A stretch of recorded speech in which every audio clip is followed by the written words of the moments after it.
All right, welcome to the May 18th meeting of the Easthampton Energy Advisory Committee. Um, we are going to real quick review and approve the minutes from the last meeting. Do I have any objections to approving those? Motion to approve. Make a motion to move the agenda meeting minutes. All right. I'll make a second. All right, seconded. No opposition, so minutes are approved. Public speak. We do have Councilor Zaret joining us possibly. And we're jumping, that goes into the solar ordinance piece, which is next as well. So Yep. And before we go to that, I just want to talk about the minutes for a second. I got an email from Barbara. This committee is behind on her actually receiving the approved minutes. Scott said he was on that. Okay, So, great. yeah, he said he was going to submit. I guess we'll have to follow up with him and make sure that that happened, or with Barbara. Okay. But I'll send an email to Scott and see where that's at. okay, yeah, thanks for bringing that up. It popped into my mind, but yeah, definitely something that we want to make sure we're not behind on.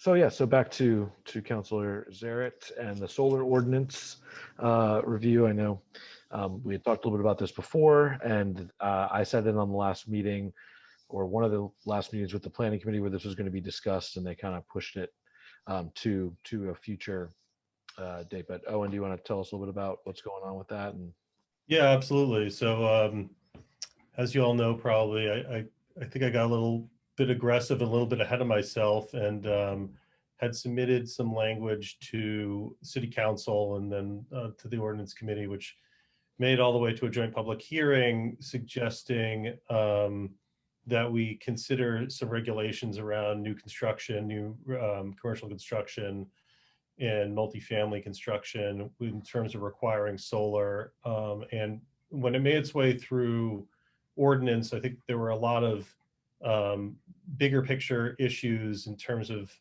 the complications associated with that we weren't really aware of. And so once it made it to the planning board, those issues were shared with us. And then that brought up a bigger, so we removed that without prejudice, and that brought up a much bigger discussion about just the general need to review and revamp our current solar ordinance and zoning as it stands now. Just even little things like restrictions in terms of certain parcels in the city where it's not allowed, that I think had more to do with neighbors than any real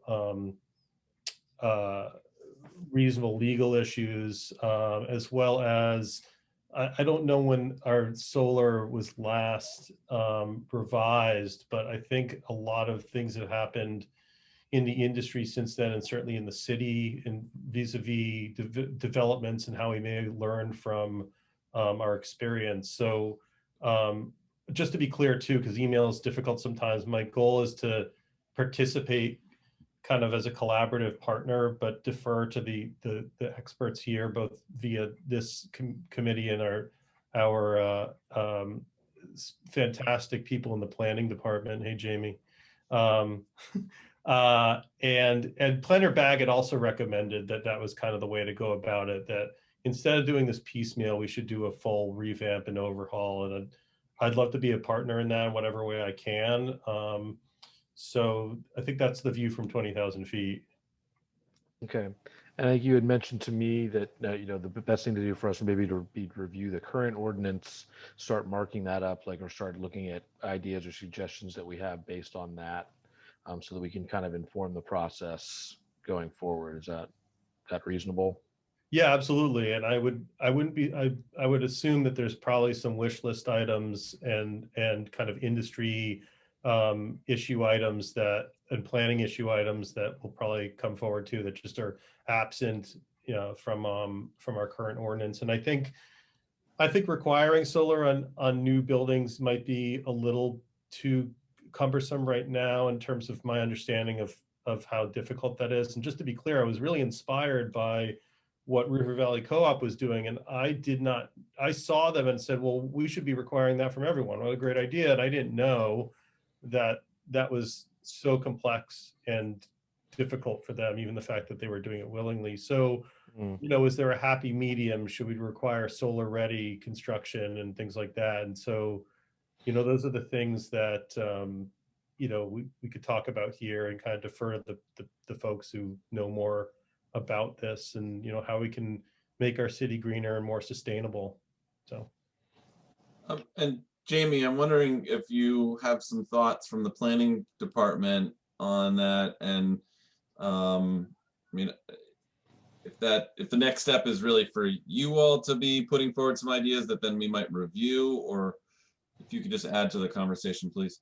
Yeah, so anecdotally, I've looked at the ordinance a bunch over the years, and there are a lot of weird pieces in there that make it hard to use. You know, the intent of the ordinance is currently to like split it into small scale solar and larger scale solar, and it uses, my understanding is that it uses a megawatt determination to figure out that, and that's outdated at this point because as solar has become more efficient, it's easier to get more power out of a smaller amount of area. Marin's shaking his head. But the idea, but that it doesn't neatly work with how solar is actually developed. You know, a lot of residential projects, people want, like, over the years, we've heard a lot of people come in who want carport canopy type things. And our zoning doesn't allow for, excuse me, doesn't allow for structures like that in front setbacks. So we have just weird, the way that it integrates with, at the residential level, with the zoning, has caused difficulties for homeowners. We'd probably have a dozen more small scale or solar over the last years. And then, you know, there's also, as Owen was saying, there's a lot of like industry related stuff that, you know, we have just, there's like weird discrepancies throughout the ordinance that may make it harder to actually develop. So yeah, so we do have a list of, or I have some notes of things that I would want to see changed. And I'm sure Planner Bag also has some that where he's done more of the worked with the larger scale developments. The largest issue that we have is, I think, greenfield, like taking up, putting solar on greenfield sites, wetlands and trees and things like that. And I know that from a development standpoint, those are the easiest places to develop, and that results in cheaper, the end result is cheaper energy production. If it's cheaper to build it, then it's cheaper, the energy produced is cheaper.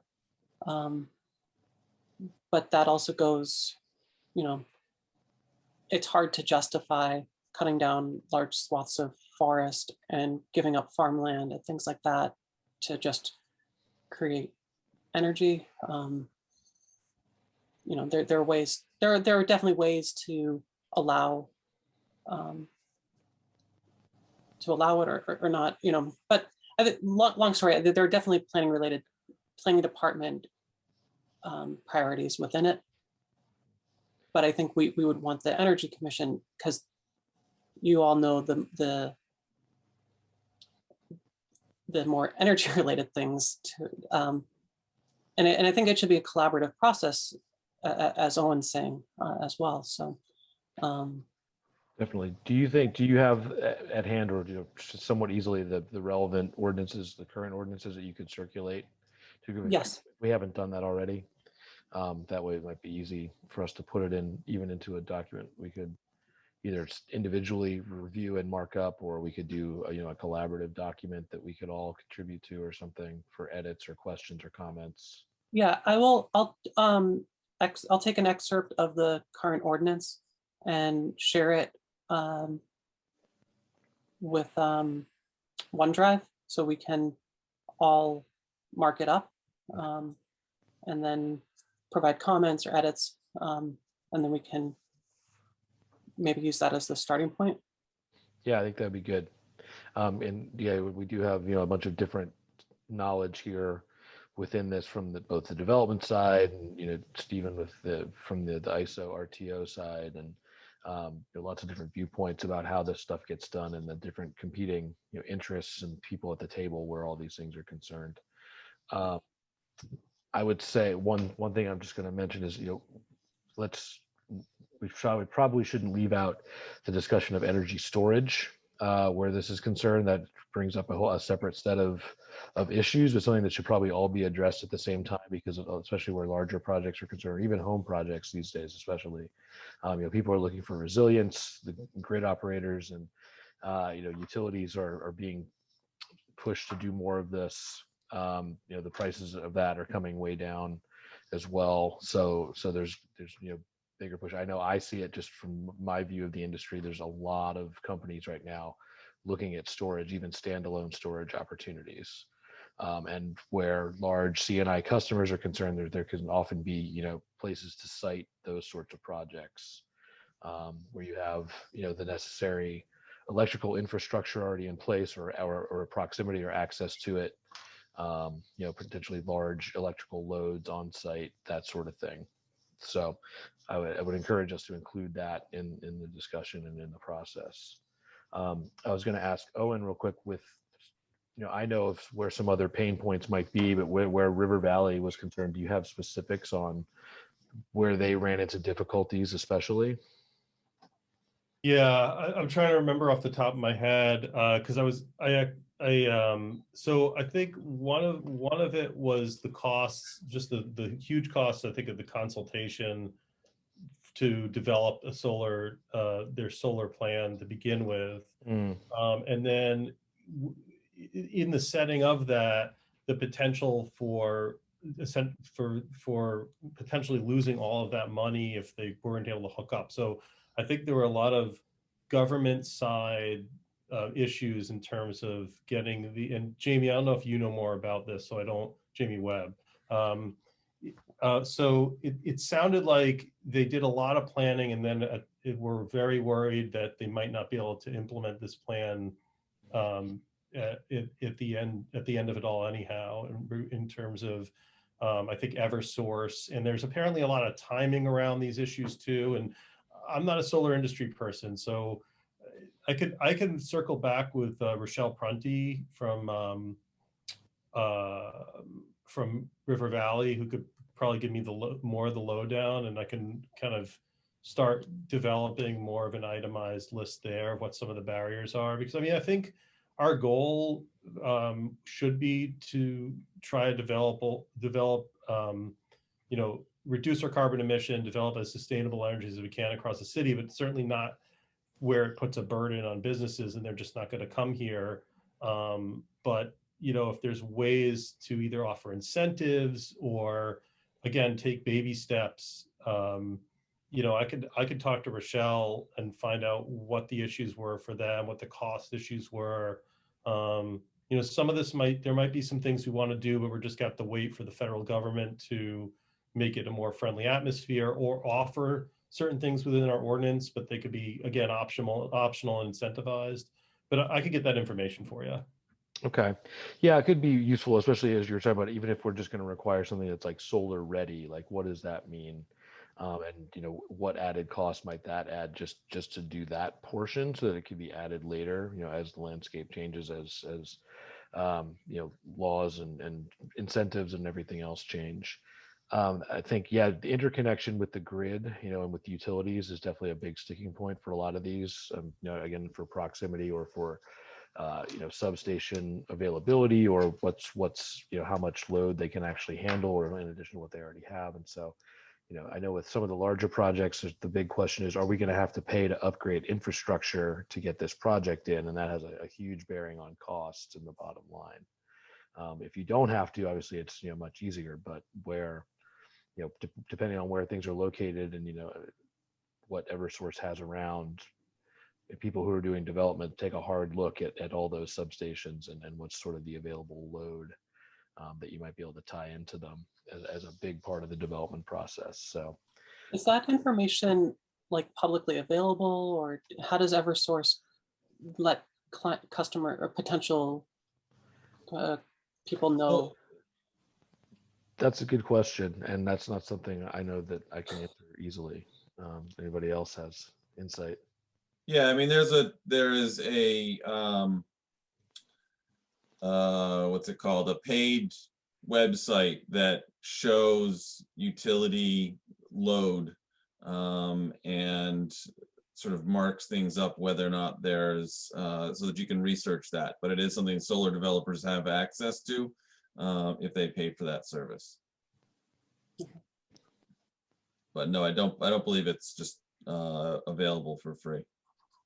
But is that something where like where we have three-phase electric, it's easier to tie in, or am I confusing things? Well, I mean yeah, I mean that's a little bit of adding different pieces together, but it's basically what Jamie was talking about in terms of the how much load is already on different circuits, and whether or not and how that sort of relates to the substations and what the capacities are. And a lot of spots in this area are already sort of past the threshold, so now it's requiring additional studies, and the utility is really good at moving those studies very slowly and very expensively, and trying to put it all back onto the ultimately asset owner. So it is a little bit messy. And that's all just when you cross a threshold. It's not really true for the residential side of things. It's much more for the larger system size. And I imagine that's the Department of Public Utilities that regulates the energy companies, that sort of allows them to do this, or Of it's not, sorts. it's not like in a local control where the city could pass an ordinance that would make that process Yeah. go faster. Jamie, this is Steven. Once it gets to enough, it starts to get to the ISO RTO level. And I know, Baron would say that they'd like to go as slow as possible, but for us, almost it seems like it's going too fast for certain things when you have hundreds of thousands of these systems coming in at the same time.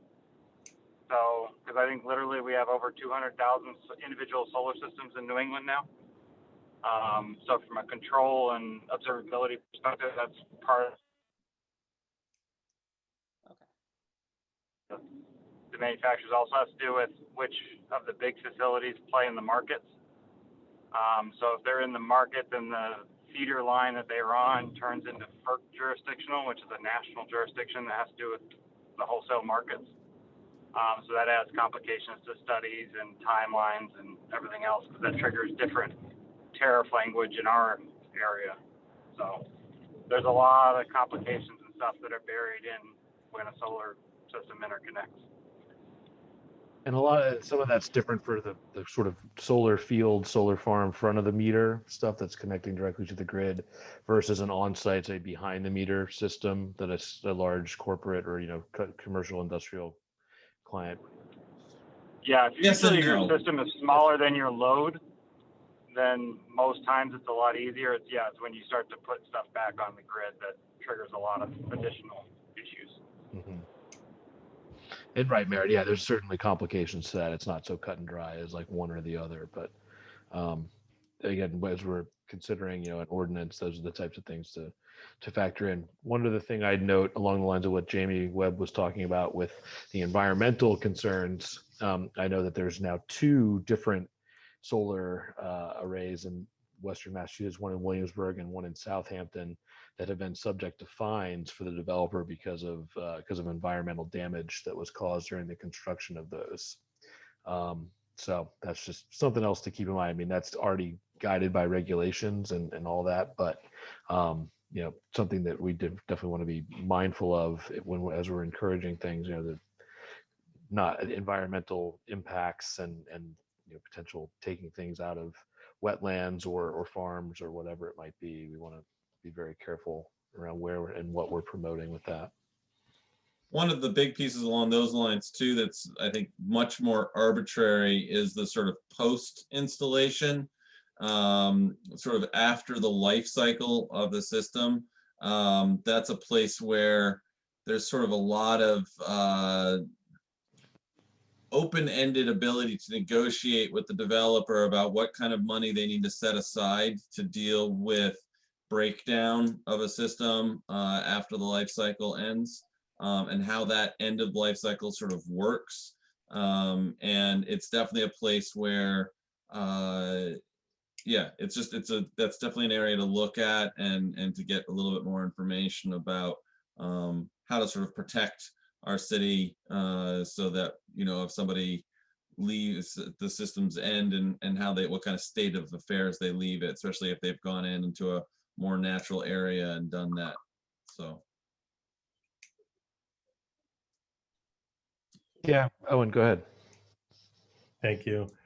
Just thinking while we're talking about this, I mean, so one thing too that just occurred to me is our ordinance might be horribly out of date just in regards to referencing or following state regulations that may have changed since it was last amended. And then also, I don't know if anyone, including planning, but also the industry folks here, are there certain cities in Mass that are really on top of solar and doing it really well, who we might want to grab copies of their ordinance to look at and compare in terms of, you know, A, what are things we should be doing, B, what are we doing now that we shouldn't be doing and need to amend.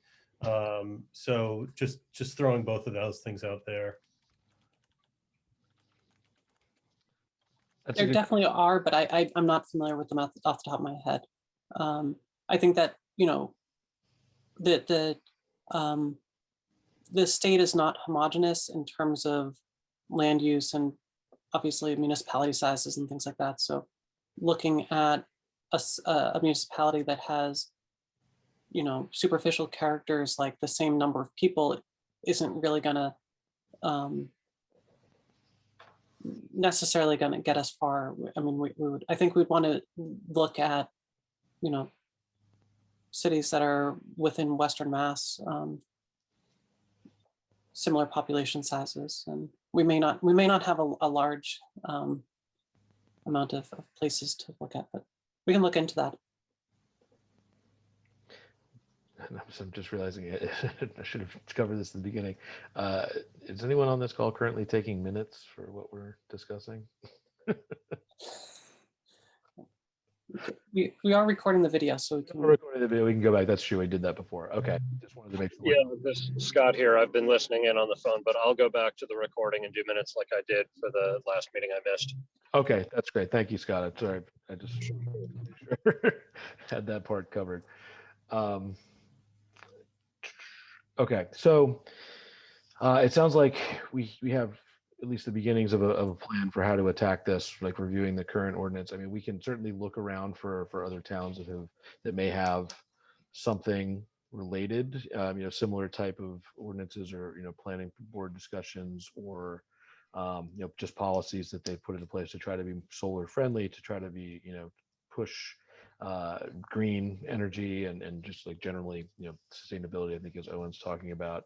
I think that's, you know, our goal as a committee generally is to push things in that direction. So hopefully we can find a few things that we can draw on. Again, I don't know that we can copy wholesale any specific locality, as Jamie Webb was talking about, but there's definitely pieces out there from Massachusetts and probably elsewhere that we could look at for best practices type things, and make sure that we're hitting all the considerations that we've named here, and probably a few that we're not necessarily even thinking of at this point. So I think if we start with that, you know, maybe doing a little research, and then also taking on the current ordinance and starting to think, you know, big picture about what's there, what's not there, what needs to change. You know, we can do that and to have that as a starting point over the next month or two. Owen, I don't know if you have a specific time frame for when you might want to reintroduce, or we think it's just going to be left to see how the process plays out. Yeah, I mean, my only goal is that we hopefully, you know, and also thank you everyone for kind of taking this on. My goal is to just make sure we do it right and we come up with a really nice, comprehensive, new, you know, kind of more up to date ordinance, maybe with, you know, again, with some new things that are more timely for where we are in 2021, and also looking to the future. And and that we're proud of it, and then move it forward. I mean, hopefully, probably greater than 1 month and less than a year. I mean, when Mr. Bag and I had spoken about it, we were talking about, hopefully working on this as a nice summer project and be able to put something forward in the fall. And if September rolls around and we've still got work to do, we've still got work to do. But I think, as long as this committee is open, and the members of planning involved are open to working on this. I mean, I will do whatever I can, to help. And I'll and do you typically meet on Tuesdays at this, or it varies? Okay. Very little bit. We've done Mondays and Tuesdays mostly. We were doing kind of the third Monday of each month. We've had some schedule anomalies that we've had to kind of work around, holidays and other things. So, Okay. I mean, so as soon as you know your next meeting, I could definitely block time. I And think, it's on the agenda as June 21st at 5 Oh. p.m., which is Yeah. a Monday. okay. I was just going to suggest if we jump to that item real quick before Owen leaves, we can make sure we can schedule the next meeting and then, Yeah, I'm going to keep um, on for another 2 minutes for something else too, if we can. But yeah, it's June 21st, Monday, June 21st at 5 p.m. Work okay for everybody? And we're still awaiting, Misty's availability and for her general schedule. But if the rest of us can do it, I think we'll go ahead and put that on the calendar. Thought Monday was gonna be an issue for you guys doing soccer. I moved my practice to Tuesdays. So I still have another kid that practices on Mondays, so I can work around that. Is there still I soccer? can work around it because that's the end of the season too, isn't it, Jamie? That is after the end of the season. You're right. Yes, thank you, Stephen. That's 2 days after the season ends. So all Okay. good. Yeah, I have well, I'm on so I'm available that day. I have a 5:30 meeting, but I could, I know I'm not a member of this committee, but just in terms of my participation, Mhm. I can make it for 5 and have to get off by 5:30. Okay, we could cover it at the beginning of the meeting again, probably, and a little bit shorter update at that point to just talk about progress and any upcoming, new issues that have emerged. So let's keep that on it. It should work for me. I've got some stuff going on around that time, but I should be able to make that work. Scott and Steven, it sounds like works for you all. Yep, that's fine. Silences, yes. And has the mayor weighed in on this in any way? Just curious what her thoughts or ideas or. So no, but actually, let me leave that. I'm meeting with her on this weekend. Let me put that one down. So sorry, I'm just looking at I don't, if I don't write stuff down, then I forget, then I'm gonna forget it. Shoot, where is that? Shoot. Well, I'll remember to talk to her about that. But oh, here it is. Solar. I know she mentioned something to me kind of outside of this about there's some sort of company doing an audit of our energy, and there's some plan to look at doing solar on municipal buildings, I think. And I don't know if that's going to require any sort of ordinance or not. I know that generally she's mentioned kind of in passing here and there about, kind of just green initiatives and sustainable energy, but not really talking about this kind of stuff. The planner is typically the person I talk to more about this, but I can kind of just try to get a general view from her about where she stands with any priorities or thoughts about this. Okay. I'll jump to another item on the agenda real quick, which I think referenced to you, Owen, briefly, which was municipal aggregation, which is another way to kind of attack this, from a citywide standpoint, and just something that we've discussed briefly as a committee that we're ostensibly interested in pursuing. It's in Massachusetts, gives every municipality the option to do it. A lot of them have, and I've started to do some research, and I've reached out to a couple cities sort of along the lines of what we're discussing with looking at the solar ordinances. Greenfield and Deerfield are both kind of local municipalities that have done this that would be a similar size and whatever. Unfortunately, I've not heard back from either one. One person was on vacation. The other one, in case of Deerfield, they actually don't do their municipal aggregation through the baseline Massachusetts option. They have a third party that they brought in that manages that for them. I left a message for the person who runs that on the Deerfield government side, but haven't heard back yet. So I've reached out to those two communities just to sort of get a sense from them of like what their process was like and how long it took and what they did, what they, where the pitfalls were or anything that they ran into. So I'll try to get some more information on that for the next meeting. But just in terms of your discussion with the mayor, another thing to just maybe drop as an idea for her, something that we're talking about as a committee. I know we'd like to have her back here talking to us directly at some point. We've had a meeting with her pre-COVID, the last meeting, I think pre-COVID, and have, haven't had a chance to do that since. So yeah, ideally we'll talk to her about some of this stuff directly as well and get her, input and ideas and vision for what she wants to see from her, administration. But anyway, but just worth putting it out there while you're having that discussion. Definitely. And I know you mentioned it to me, and I also need to do some more research. I think that came up. I think that was the last meeting I was at for this committee too. You discussed it. So yeah, I'll do some research as well. If there's materials about that to send to me, and that might just end up being a, executive action on the city's part in terms of entering into contracts, but I don't know enough about it. So I'll do some research and I'll definitely bring it up. There's a defined state process for how it has to go and how it has to be approved at the city level.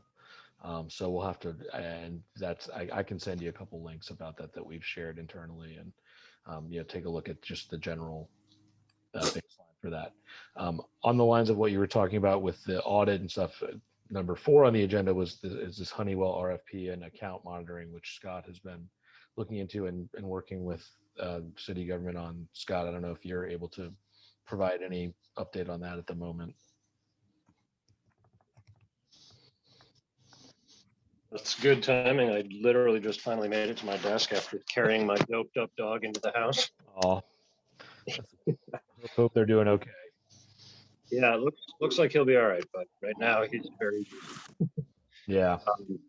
So I got an email back from Zoe, kind of just saying she doesn't know what's going on either, which is not super helpful. I can't seem to find that email because I was going to read what she said. So I don't know what the next step is, because I thought, the mayor's office had invited us to participate, and now the tone of Zoe's message was sort of like, we're pushing to participate, which we are, but I thought that oh yeah, here we go. Yeah, so she says, I'm not sure what the status is. She's reached out a couple of times regarding it and hasn't been able to schedule anything with John Bonavist, our Honeywell contact.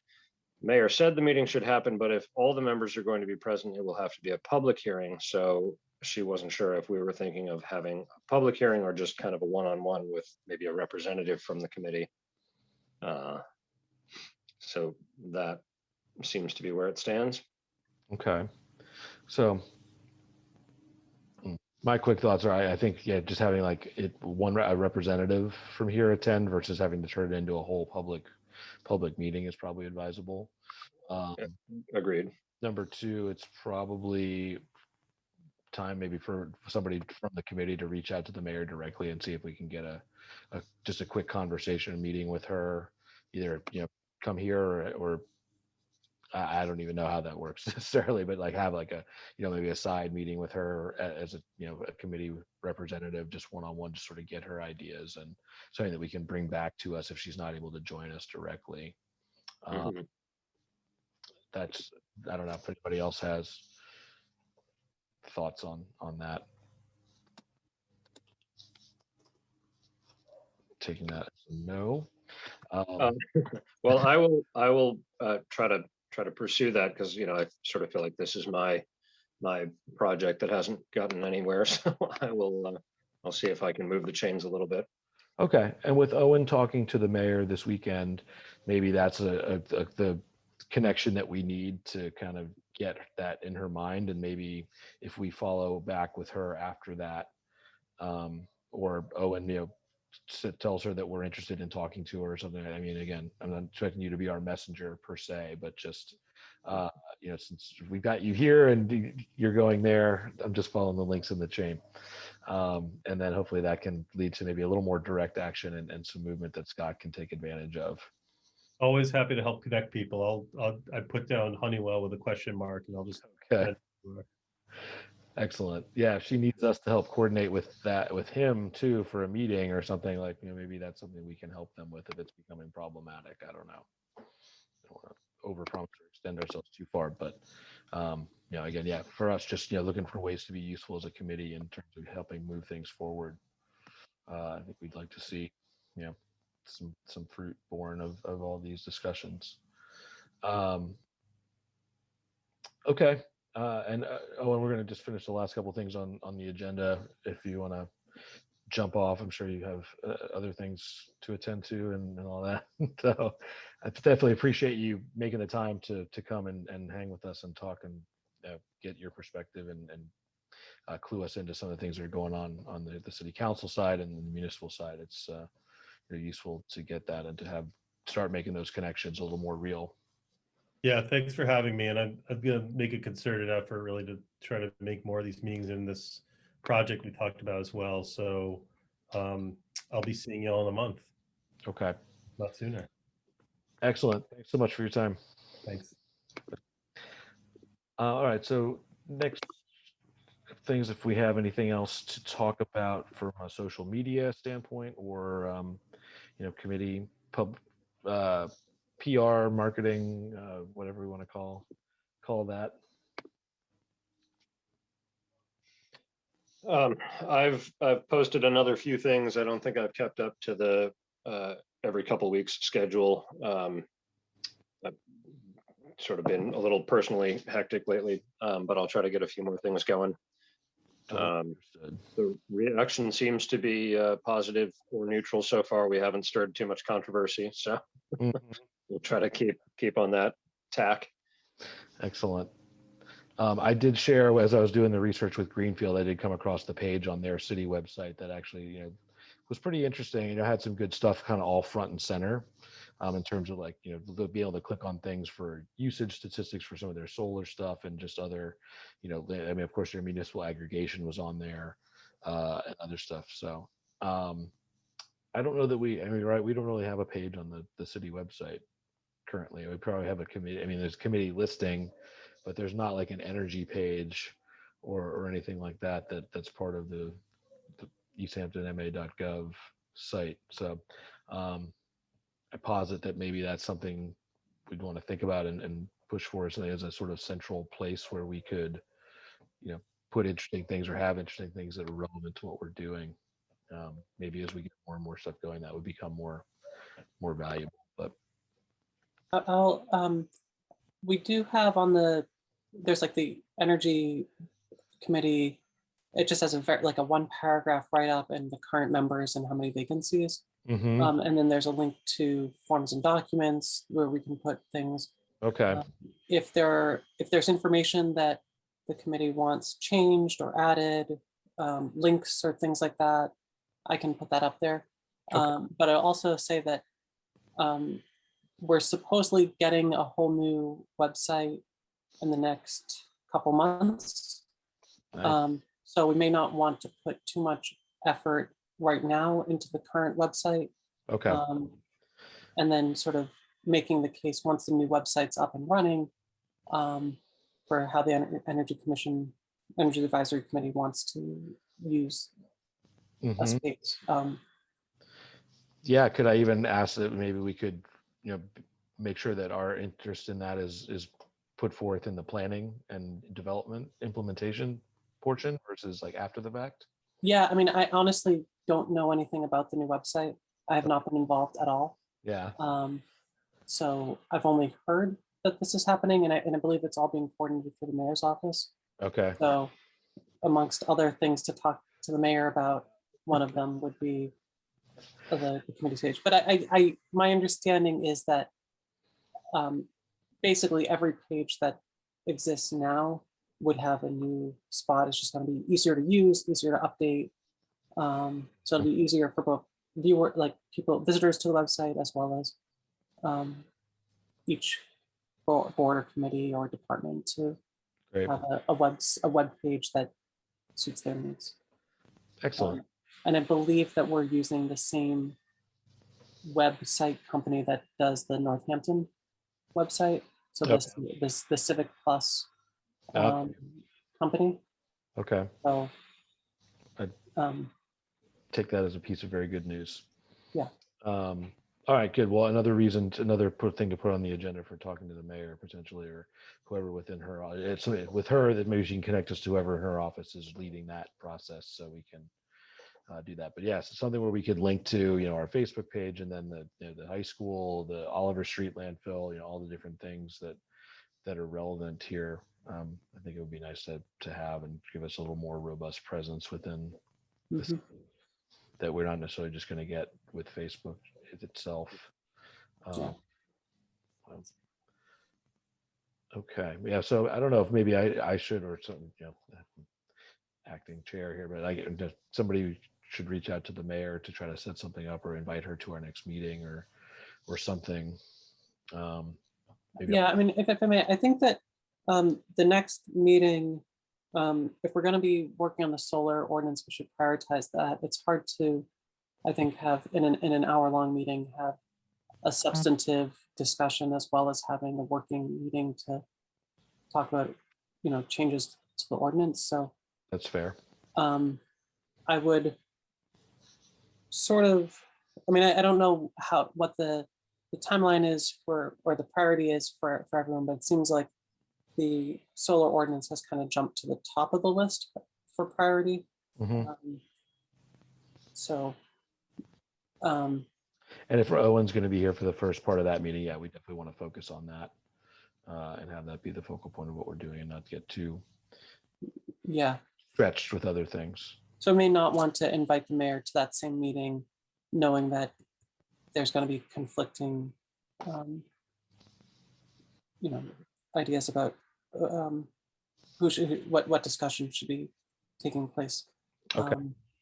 So maybe then just following up with Owen after his discussion with the mayor is the first step, and sort of seeing what sort of news and feedback he has from that, and then we can figure out a path forward there, and ideas about whether it's worth trying to talk to her directly, or if things are going to just flow from the committee through Owen or city council or otherwise, or the planning department, or whatever it might be. Yeah. We can also have, if you want to try to set up a separate meeting with the mayor, again, with maybe not all of the committee present, and that might be helpful. Yeah. If to get things moving with the mayor. Okay. Good. All right. So then we're into the new or other business section things here. Last piece, since we've already set the upcoming date. Does anybody have anything new or pressing that they'd like to bring to the table here?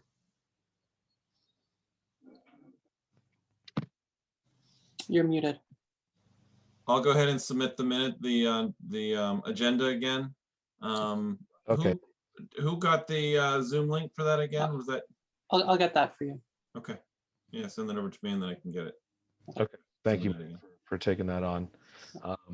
Yeah, if anybody hears from Misty or Judge, see if she's going to be available come June. I think that was kind of her target originally, was to be back next month, but we'll see how that goes. And glad that the rest of us were able to be on today and keep things moving forward. So with that, if there's nothing else to discuss, I'll go ahead and say need a motion to adjourn. I'll make a motion to adjourn. I have a second. I'll second that. Thanks, Scott. I'll third it. Third it. All right.